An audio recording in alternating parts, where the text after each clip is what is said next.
Hello students, मेरा नाम सरली है और आज मैं जो चैप्टर आपके सामने लेके आया हूँ वो एडिशनल मैथमेटिक्स है। ओवेबल्स टेक्स्ट बुक है जिसको हम सॉल्व करने जा रहे हैं और हमारा जो चैप्टर है चैप्टर नंबर 15 है डिफरेंशिएशन एंड इट्स टेक्निक्स। और इसकी एक पहली वीडियो आपके सामने हाजिर है। हम यहाँ पे थ्योरी को डिस्कस करने वाले हैं कि डिफरेंशिएशन होती क्या है और ये किस तरह से की जाती है, वो बेसिक प्रिंसिपल्स क्या हैं और इसमें डिफरेंट टाइप के जो डेरिवेटिव्स हम लेते हैं वो क्या हैं और रूल्स क्या हैं। तो ये हम डिस्कस करने वाले हैं इस शॉर्ट वीडियो के अंदर और इंशाल्लाह इसके बाद फिर हम नेक्स्ट वीडियोस में 13.1 एक्सरसाइज स्टार्ट करेंगे। इससे पहले कि हम थ्योरी का बाकायदा आगाज़ करें, हम आपसे ये कहेंगे कि आप हमारे चैनल को सब्सक्राइब कीजिए और अगर नहीं किया है तो कर लीजिए और बेल आइकन को क्लिक करना ना भूलें, क्योंकि नई आने वाली वीडियोस की अपडेट्स आपको मिलती रहेंगी अगर आपने हमारे चैनल को सब्सक्राइब किया और बेल आइकन को क्लिक किया। सब्सक्रिप्शन का दूसरा जो बहुत बड़ा फ़ायदा है जो आप हासिल कर सकते हैं वो ये कि मेरे इस स्काइप आईडी आपके सामने आ रही है sectute1@gmail.com। ये ऑनलाइन प्रिपरेशन के लिए अवेलेबल है और उन स्टूडेंट्स के लिए भी अवेलेबल है, टीचर्स के लिए, स्टूडेंट्स के लिए जो मेरे लेक्चर्स को देखते हैं और मेरे चैनल को सब्सक्राइब किए हुए हैं, बेल आइकन को क्लिक किए हुए हैं, उनके लिए मैं अवेलेबल हूँ। sectute1@gmail.com मेरी स्काइप आईडी है इसके ऊपर और आपके क्वेश्चंस के आंसर्स मैं आपको as soon as possible deliver करूँगा फ्री ऑफ कॉस्ट। और इसकी कोई सब्सक्रिप्शन नहीं है, इसकी कोई फीस नहीं है, इसकी कोई कोई अमाउंट नहीं है, ये फ्री ऑफ कॉस्ट है। बस एक रिक्वायरमेंट है और वो ये कि आप मेरे चैनल के सब्सक्राइबर हों और बेल आइकन को आपने क्लिक किया है तो आपको सारी वीडियोस मिलती रहेंगी। तो स्टूडेंट, यहाँ पे हम स्टार्ट करने जा रहे हैं डिफरेंशिएशन एंड इट्स टेक्निक्स और इसकी थ्योरी हम डिस्कस करेंगे। तो सबसे पहले जो हम बात करते हैं वो ये करते हैं कि डेरिवेटिव होता क्या है, मतलब डेरिवेटिव है क्या। तो हम एक हेडिंग देते हैं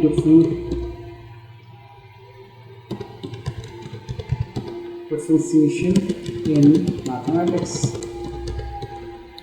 जब हम बात करते हैं कि डिफरेंशिएशन इन मैथमेटिक्स क्या है और इसको क्या कहते हैं, तो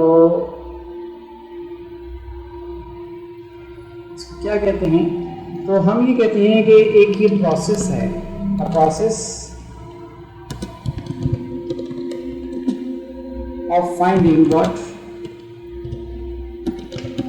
finding the derivative or rate of change of a function। तो बेसिकली मैं कह रहा हूँ और का मतलब ये है कि या तो आप डेरिवेटिव कहें या rate of change of a function कहें। तो हम एक ऐसा प्रोसेस जिसके अंदर फाइंड करने जाते हैं डेरिवेटिव, तो बेसिकली हम ये करना चाह रहे होते हैं कि हम मालूम करना चाहते हैं rate of change of a function. अब क्यों ज़रूरी है? बेसिकली आपने फिजिक्स के अंदर ये देखा होगा कि जब डिस्टेंस की हम बात करते हैं डेफिनेशन की, तो डिस्टेंस हम बात करते हैं बिटवीन 2 पॉइंट्स और जैसे ही हम वेलोसिटी की बात करते हैं तो हम कहते हैं rate of change of distance या डिस्प्लेसमेंट। और जब हम एक्सेलरेशन की बात करते हैं तो हम कहते हैं rate of change of velocity. ये जो rate of change of a function, यानी फंक्शन एक्सेलरेशन है, फंक्शन वेलोसिटी है, फंक्शन डिस्टेंस है, इसका जब रेट निकालते हैं विद रिस्पेक्ट टू टाइम, ये टाइम से रेट निकलेगा। तो कोई भी एक वेरिएबल जो वहाँ पे यूज़ हो रहा होगा with respect to time, with respect that variable, हम ये कहते हैं कि हम फाइंड करने जा रहे हैं rate of change of a function. इससे क्या होता है कि हम नई डेफिनेशंस की तरफ जाते हैं और किसी एक फंक्शन के बिहेवियर को और ज़्यादा एलिब्रेट करते हैं और ज़्यादा इन्हांस करते हैं या चेक करते हैं कि वो फंक्शन कहाँ तक जा सकता है, उसकी रेंज क्या है। तो rate of change of a function हम ये भी देखते हैं इसके अंदर कि फंक्शन ज़ीरो तो नहीं हो गया। तो सारी जो हमारी कोशिश होती है वो ये होती है कि फंक्शन ज़ीरो नहीं होना चाहिए। तो यहाँ पे हम डेरिवेटिव्स का सहारा लेते हैं। तो ये बात आपको क्लियर हो जानी चाहिए कि डेरिवेटिव्स का दूसरा नाम rate of change of a function है। अब इसके अंदर हम एक और पॉइंट क्या ले सकते हैं, एक और पॉइंट हम ये कह सकते हैं जनाब कि इट इज प्रैक्टिकल, जी ये प्रैक्टिकली इम्प्लीमेंट हो सकती है, practical technique of differentiation can be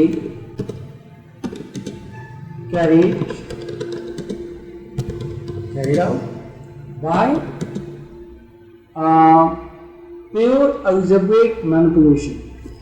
जब हम बात करते हैं प्योर algebraic manipulation की, तो हम कहते हैं जिस तरह से हम प्लस करते हैं, माइनस करते हैं, डिवाइड करते हैं, उसी तरह से यहाँ पे भी कुछ रूल्स एंड रेगुलेशंस होते हैं जिन्हें हम फॉलो करते हैं और फिर हम कहते हैं कि हमने डेरिवेटिव्स फाइंड आउट किए। अब यूजिंग तीन बातें, ये जो अलजेब्रिक मैनिपुलेशन कर रहे हैं बाय यूजिंग थ्री थॉट्स हैं यहाँ पे। नंबर वन हम ये कहते हैं कि थ्री बेसिक डेरिवेटिव्स, ठीक है, थ्री बेसिक डेरिवेटिव्स की हम बात करते हैं। हम दूसरी बात ये करते हैं कि 4 rules of operations, and last तो हम बात करते हैं knowledge of how to manipulate. ये जो बेसिक इंफॉर्मेशन या नॉलेज आपके पास होनी चाहिए कि हम किस तरह से मैनिपुलेट करेंगे, प्लस करेंगे तो माइनस करेंगे तो किसको माइनस प्लस होगा तो क्या होगा, मल्टीप्लाई होगा तो डिवाइड होगा तो क्या होगा, रिजल्ट क्या आएगा, ये सब हम अगली मैथ में कर चुके हैं, अगली क्लासेस में कर चुके हैं। तो मैनिपुलेट फंक्शंस। अब अगर किसी स्टूडेंट को ये बातें पता है कि एक डेरिवेटिव होता क्या है, वो rate of change of a function होता है, तो वो डेरिवेटिव तीन तरह के हो सकते हैं। अभी हम डिस्कस करने वाले हैं कि वो तीन बेसिक डेरिवेटिव्स कौन से हैं। There are various type of derivatives available और present here, but we discuss only three basic derivatives, right ना। तो थ्री बेसिक डेरिवेटिव्स की जब हम बात करते हैं तो उसके बाद हम कहते हैं वो 4 रूल्स ऑफ रेगुलेशन या रूल्स ऑफ ऑपरेशंस क्या हैं। अच्छा, तीसरी चीज़ हम कहते हैं नॉलेज होनी चाहिए हमें, हाउ टू मैनिपुलेट फंक्शंस को मैनिपुलेट कैसे करते हैं, मल्टीप्लाई हो रहा है, डिवाइड हो रहा है, प्लस हो रहा है, माइनस हो रहा है, ये हमें पता होना चाहिए। पावर ऐड हो रही है, पावर सब्ट्रैक्ट हो रही है, तो ये सारी चीज़ें मैनिपुलेशन में होती हैं। तो अब यहाँ तक तो हम डिस्कस कर चुके हैं। अब हमारे पास जो नेक्स्ट इसमें आर्टिकल आ जाएगा वो आएगा क्या, वही बात तो मैंने जो कहा था अभी आपसे, 3 बेसिक डेरिवेटिव्स। तो मैं इन डेरिवेटिव्स को नाम भी दूंगा इनके, और यहाँ पे मैं आपको ये भी बताऊंगा कि ये जो 3 डेरिवेटिव्स हैं ये बाकायदा आपको समझ लीजिए कि एक एग्जांपल भी आपको करके दिखा दी जाएगी। तो पहला जो डेरिवेटिव हमारे पास आता है दैट इज अलजेब्रिक, इसी डेरिवेटिव के बेस पे 15.1 भी बनी है, अलजेब्रिक फंक्शन, ठीक है, अलजेब्रिक फंक्शन। अभी हम इसको देखते हैं। दूसरी चीज़ हम कह रहे हैं कि ट्रिग्नोमेट्रिक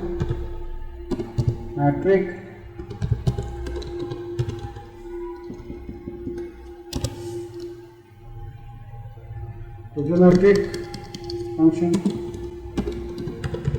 ठीक है।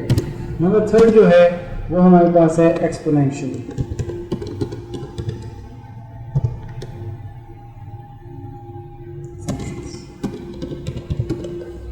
अब देखिए हम एग्जांपल लेते हुए चलते हैं, ठीक है। तो 1 by 1 first for all algebraic functions. तो अलजेब्रिक फंक्शंस के अंदर क्या है कि हम कहते हैं डेरिवेटिव ऑफ अलजेब्रिक फंक्शंस। तो जब अलजेब्रिक फंक्शंस की बात करते हैं तो इसके अंदर हमारे पास एक फार्मूला है, और ये फार्मूला थ्रू जितने भी अलजेब्रिक फंक्शन, जितनी ही बड़े पॉलिनोमियल्स आपको दे दिए जाएँ उनमें ये इम्प्लीमेंट होता ही होता है, ये बेसिक रूल है। हम ये कहते हैं कि डेरिवेटिव, और डेरिवेटिव के अंदर हम ये कहते हैं x की पावर स्क्वायर, ठीक है। तो स्क्वायर हो, क्यूब हो, माइनस हो, कुछ भी हो, हम n कह देते हैं क्योंकि हम फॉर्मूला बनाते हैं x की पावर n। तो डेरिवेटिव x की पावर n का मतलब ये है कि x कोई भी नंबर भी हो सकता है, x के पीछे एक नंबर 1 है, कोई नंबर भी आ सकता है x से पहले, दैट इज कोफिशिएंट। तो हम कोफिशिएंट की बात नहीं कर रहे हैं, दैट इज कांस्टेंट, और उसका डेरिवेटिव 0 होता है। हम सिर्फ बात कर रहे हैं अलजेब्रिक फंक्शंस की, और जो अलजेब्रिक फंक्शंस की हम बात करते हैं तो उसके अंदर दो चीज़ें होती हैं, एक तो कांस्टेंट होती हैं और वेरिएबल होती हैं। तो यहाँ हम वेरिएबल के रूट की बात कर रहे हैं सिर्फ और सिर्फ। तो ये क्या होता है, ये होता है कि पावर को बैक कीजिए, यानी d से पहले पावर आ जाएगी n, और d क्या कीजिए, d को x की पावर n पे इम्प्लीमेंट करते हैं। और वो कैसे, वो ऐसे कि x की पावर n है, हम कहेंगे n बैक हुआ, यानी जो भी आपके पास पावर आई थी उसको आपने बैक कर दिया। और जब आपने बैक कर दिया, वो कितनी ही बड़ी हो, कितनी ही छोटी हो, माइनस में हो, प्लस में हो, कुछ भी हो, उसके बाद आप क्या करते हैं कि n-1 कर देते हैं। ऑलवेज 1, हमेशा 1, -1, ये है डेरिवेटिव, कि आप पावर में से -1 करते हैं। अगर पहले खुद ही पावर खुद भी माइनस हो तो कोई मसला नहीं, आपने करना -1 है। ये फॉर्मूला है, ये कांस्टेंट है, कांस्टेंट हो गया, ये चेंज नहीं होता कभी भी, याद रखिए हमेशा, ये चेंज नहीं होने वाला। क्लियर? तो कोई भी क्वेश्चन आपके पास है, कोई भी जहन में आपके क्वेश्चन चल रहा है रिगार्डिंग दिस, जो मैं पढ़ा रहा हूँ इस वक्त यहाँ, तो आप इजीली उसको कर सकते हैं मुझसे, ठीक है नी? तो क्वेश्चन कोई भी हो आप कर सकते हैं उससे। अच्छा जी, आगे चलते हैं इसके अंदर। अभी हमने अलजेब्रिक फंक्शन को ही ओपन किया हुआ, राइट? तो हम क्या करते हैं कि हम एक और एग्जांपल यहाँ पे लेते हैं, और इस एग्जांपल में क्या करते हैं कि हम एक पॉलिनोमियल ले लेते हैं, और उस पॉलिनोमियल के ऊपर हम इंप्लीमेंट करते हैं डिफरेंशिएशन, और ये अलजेब्रिक फंक्शन होना चाहिए, ठीक है। तो हम ये कहते हैं कि find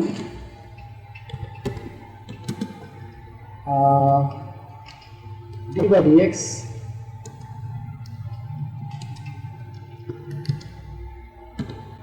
D y by d x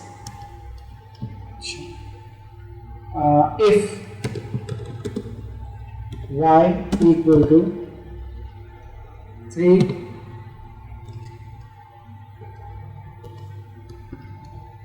power इसकी दे देते हैं 5 x वेरिएबल, ठीक है, -2, और फिर एक वेरिएबल ले लेते हैं जिसकी पावर x की पावर है q, कुछ भी ले सकते हैं आप। इससे मैं आपको एक एग्जांपल के तौर पर बता रहा हूँ, 4x और इसकी पावर कुछ नहीं है 1 है। तो देखिए यहाँ तक तो हो गया। अब जब यहाँ तक हो गया तो वो कहते हैं dy बाई डी एक्स। तो देखिए क्या करते हैं कि differentiation with respect to x करते हैं। क्यों करते हैं? क्योंकि x जो है वो एक ऑपरेटर है, तो जो राइट हैंड साइड पर लिखा होता है इक्वल टू के, वो ऑपरेशन में होता है, ऑपरेट होता है, तो वो वेरिएबल हमेशा नीचे आता है। तो आप देखें फाइंडिंग में भी वो कहते हैं dx मालूम कीजिए, नीचे है वो dy बाई डी एक्स। अब विद रिस्पेक्ट टू x यहाँ पे सॉल्यूशन हो रहा है, तो y का डेरिवेटिव y ही रहेगा और वो dy है रहेगा dy बाई डी एक्स। तो हम यहाँ पे क्या करते हैं कि हम कहते हैं differentiation differentiating with respect to x। तो हमेशा आपको ये पता होना चाहिए कि इक्वल टू के राइट हैंड साइड पे क्या है।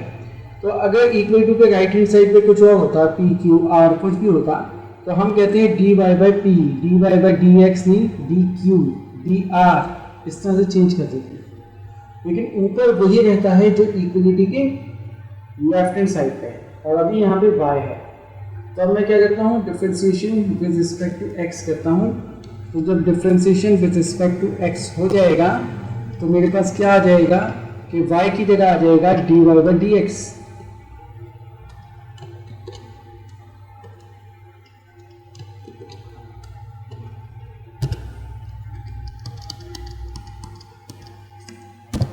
ठीक है।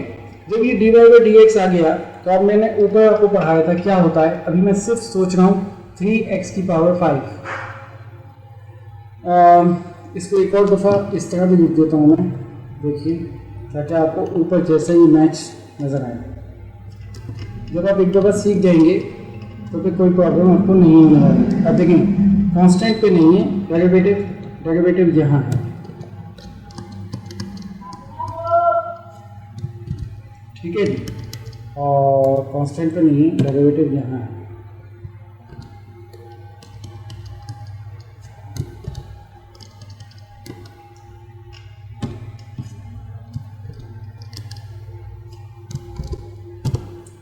ठीक है, तो देखें ऊपर जैसा हो गया ये, तो डेरिवेटिव रख चुका है तीनों पे, ठीक है। अब क्या है, अब ये है कि हम क्या करते हैं कि इसको ओपन कर देते हैं, तो इसको ओपन करा देते हैं। ओपन में क्या होगा, ओपन में ये होगा कि 5 जो है बैक हो जाएगा। जब 5 बैक हो जाएगा तो 5 जो है वो मल्टीप्लाई हो जाएगा। जी हाँ, 5 आ गया पीछे, और हुआ क्या कि यहाँ पे 5 माइनस 1 हो गया। ये आपको मैंने अभी पढ़ाया था। अब ये इसी तरीके से आप सारा कर देंगे वर्किंग, ठीक है। तो आगे देखिए क्या हुआ, आगे ये हुआ कि यहाँ पे आपके पास आ गया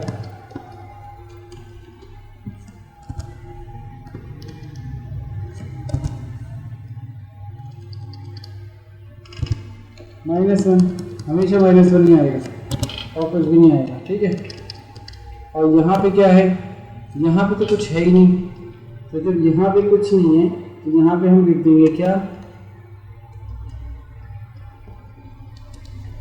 1 - 1, और वो क्या हो जाएगा, वो इजीली 0 हो जाएगा,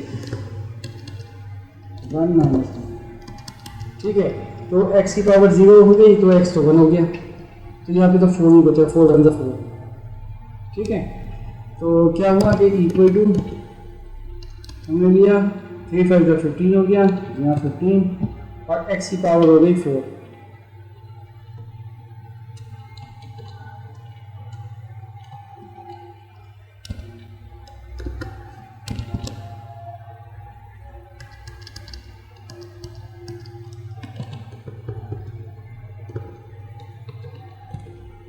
तो ये 15x 4 हो गई। अब इसके बाद क्या करें हम, -2, क्योंकि यहाँ पे हमने लिखा नहीं, 3 बैक होगा, भूल गए, 3 × 2 = 6, और x की power square,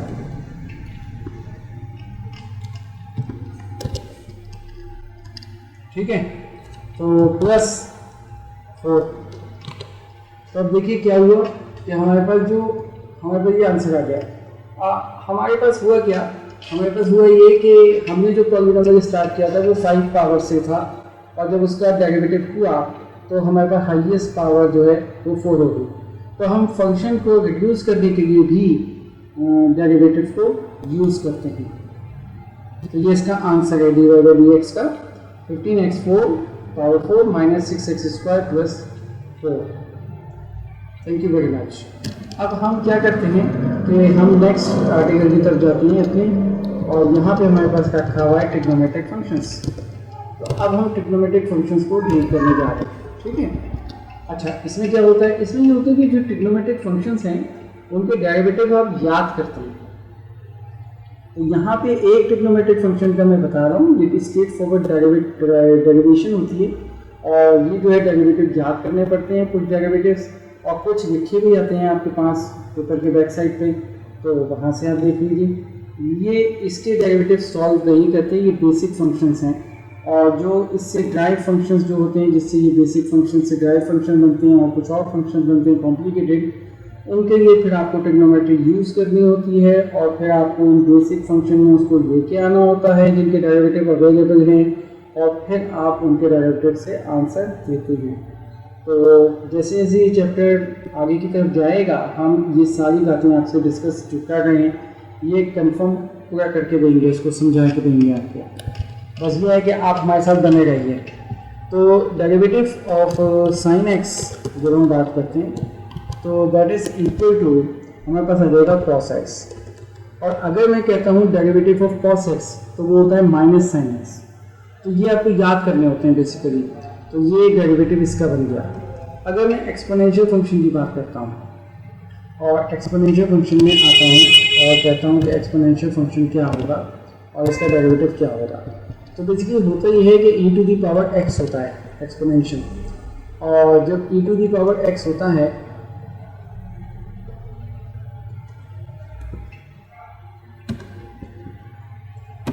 e to the power x को हम एक्सपोनेंशियल कहते हैं, ठीक है। तो यहाँ पे हो गया d यानी derivative of e to the power x। अब ये जो d लिखा है ना इसका मतलब होता है dy बाई dx, क्योंकि यहाँ पे ऑपरेटर x है तो ये हमेशा y इक्वल टू होता है e to the power x। तो इसको कहते हैं d को dy by dx। dy by dx का शॉर्ट फॉर्म ये भी है d। तो d of ex that is equal to ex, यानी इसका डेरिवेटिव कोई और नहीं होता, ये खुद होता है। तो ये भी आपको याद रखना है। तो जहाँ पे ex आ जाएगा उसका डेरिवेटिव ex ही होगा।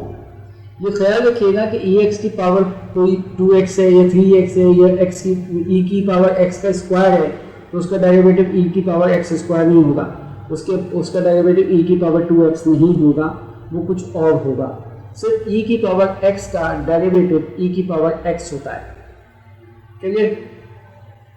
अब हम बात करेंगे क्या कि वो 4 फंक्शंस हैं क्या, 4 रूल्स क्या है, ठीक है। 4 रूल्स, ये हमारा लास्ट आर्टिकल होगा इसमें थ्योरी क्लासेस में, और इंशाल्लाह इसके बाद हम एक्सरसाइज सॉल्व करेंगे नेक्स्ट वीडियो में। तो 4 रूल्स क्या हैं? तो जनाब पहला रूल जो हमारे पास आता है वो आता है सम, सेकंड प्रोडक्ट। अच्छा, ये सारे रूल हम यूज ही करने वाले, आगे की एक्सरसाइज में यूज करेंगे, ठीक है। क्वेश्चन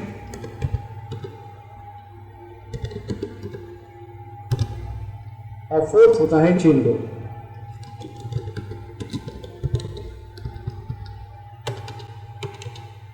ठीक है।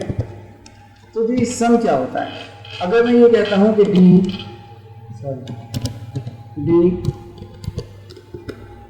एक फंक्शन है u प्लस v, तो अगर u प्लस v है, देखें आप फंक्शन सम हो रहा है, 2 फंक्शन सम अप हो गए एक दूसरे के, तो अगर इनके डेरिवेटिव देने जाऊंगा तो सिंपल मैं ये करूंगा कि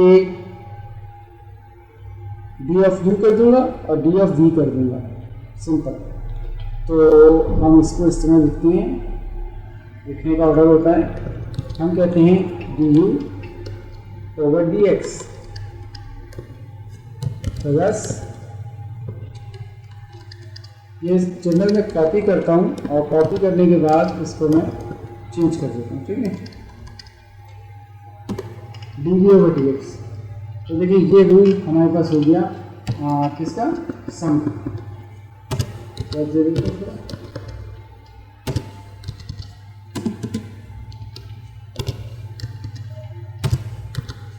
ठीक है, तो अब क्या है? अब हमारे पास है प्रोडक्ट। तो इसी तरह हम क्या देंगे, वही फंक्शन दे देते हैं u v। अब देखिए डॉट का मतलब है प्रोडक्ट हो रहा है। अच्छा, u इंटू v। जब मल्टीप्लाई की बात करते हैं, प्रोडक्ट की बात करते हैं, तो हम ये कहते हैं कि u जो फर्स्ट फंक्शन जो भी लिखा है उसको कुछ मत कीजिए, वो ऐसे ही उतार दीजिए u, और क्या कीजिए कि dv ओवर dx कर दीजिए।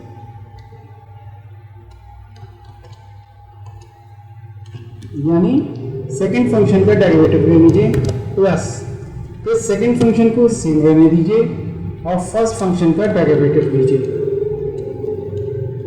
ठीक है। तो ये बात आपकी समझ में आ जानी चाहिए कि प्रोडक्ट में क्या होता है। प्रोडक्ट में ये होता है, अगेन रिपीट कर रहा हूँ कि पहला फंक्शन जो भी है इसमें वो u है। आपके पास कुछ भी हो सकता है, वो x हो सकता है, x स्क्वायर हो सकता है, cos x हो सकता है, कुछ भी हो सकता है। तो फर्स्ट फंक्शन जो है u है उसको सेम रहने दीजिए, कुछ टच मत कीजिए, और सेकंड का डेरिवेटिव लीजिए, प्लस का साइन बीच में आएगा, फिर सेकंड जिसका डेरिवेटिव दिया था उसको सेम रहने दीजिए, ओरिजिनल जो क्वेश्चन में गिवन था, जैसा गिवन था, जैसे आपने वेट किया था, और फर्स्ट फंक्शन का डेरिवेटिव कर दिया। इसके बाद हम कहते हैं कि क्वेश्चन क्या है। क्वेश्चन का मतलब ये होता है u अपॉन v, तो d of u upon v क्या होगा, ठीक है, d of u upon v। तो अब क्या है, अपॉन में आ गया, डिवीजन हो गया। तो देखिए सारे रूल्स आपको बताए जा रहे हैं।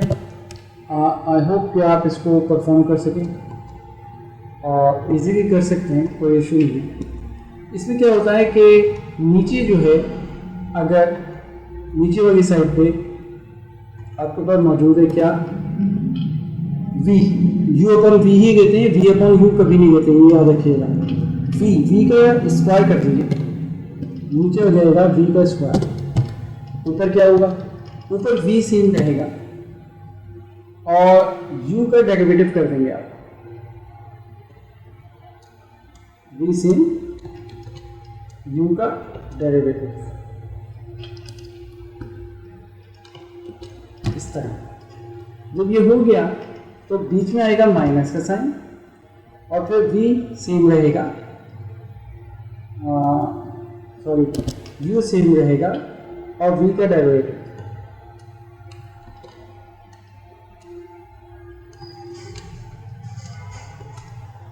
तो आई थिंक आपको ये बात समझ में आ रही है कि u अपॉन v का क्या होता है कि अपॉन में v स्क्वायर हो जाएगा, v सेम रहेगा, फिर u का डेरिवेटिव होगा माइनस u सेम होगा, v का डेरिवेटिव होगा।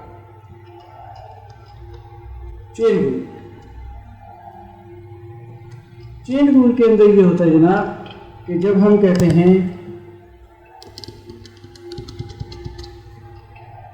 चेन रूल के अंदर ये होता है जनाब कि हम ये कहते हैं कि dy by dx function y में है और operator x, that is equal to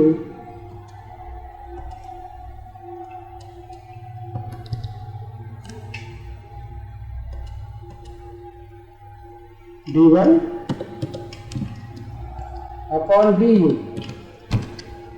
और फिर हम कहते हैं मल्टीप्लाई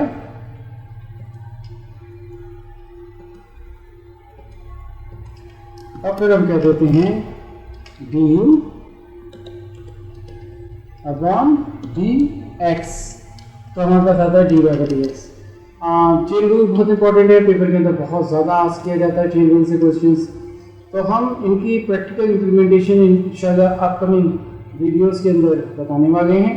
और चेन रूल में हम यही करते हैं कि जो u फंक्शन आपके पास जो दिया हुआ है उसमें dy बाई du करते हैं और du अपॉन dx करते हैं, तो दोनों को आपस में मल्टीप्लाई कर देते हैं, दो रिजल्ट्स को, जो इक्वल आता है वो dy बाई dx आता है और ये चेन रूल कहलाता है। क्यों यूज़ करते हैं, हम जब चेन रूल यूज़ करेंगे तो बताएंगे आपको। तो आई होप स्टूडेंट यहाँ तक आपको समझ में आ जाना चाहिए। थ्योरी क्लासेस की थ्योरी जो यहाँ तक की है, मतलब डिफरेंशिएशन की, वो यहाँ कंप्लीट हो जाती है। एक और चीज़ वो ये कि हम इन डेरिवेटिव से स्लोप ऑफ अ लाइन भी मालूम कर सकते हैं, स्लोप ऑफ कर्व भी मालूम कर सकते हैं, और उसके लिए हमें किसी एक पॉइंट की ज़रूरत होती है। जब हम dy बाई dx कर देते हैं, यानी डेरिवेटिव्स कर देते हैं, इंक्रीमेंट डेरिवेशन हो जाती है, डिफरेंशिएशन हो जाती है, तो उसके बाद हम ये कहते हैं कि ये डिफरेंशिएशन जो हुई है ये किसी एक पॉइंट पे अगर है और वो पॉइंट हम अगर इस डिफरेंशिएशन के रिजल्ट में पुट कर देते हैं, तो अब जो रिजल्ट हमारे पास आता है वो स्लोप m आता है इन टर्म्स ऑफ वेरिएबल और in terms of constants, depend on कि वेरिएबल दिए हुए हैं, अगर वैल्यू वेरिएबल में दी हुई है यानी x1 y1 इस तरह दिया हुआ है तो उसमें आता है रिजल्ट, और अगर नंबर्स दिए हुए हैं तो नंबर्स में आता है। थैंक यू वेरी मच, अपना बहुत ख्याल रखिएगा। थ्योरी यहाँ पे एंड होती है। अगर कोई क्वेश्चन है रिगार्डिंग दिस थ्योरी तो आप sector1@gmail.com पे आइए, मुझसे कीजिए क्वेश्चनिंग, लेकिन शर्त वही है कि आपने मेरे चैनल को सब्सक्राइब किया हुआ हो और अपनी सब्सक्रिप्शन मुझे भेजेंगे तो फिर मैं चेक कर लूँगा और आपको ऐड कर लूँगा स्काइप आईडी पे। Thank you very much.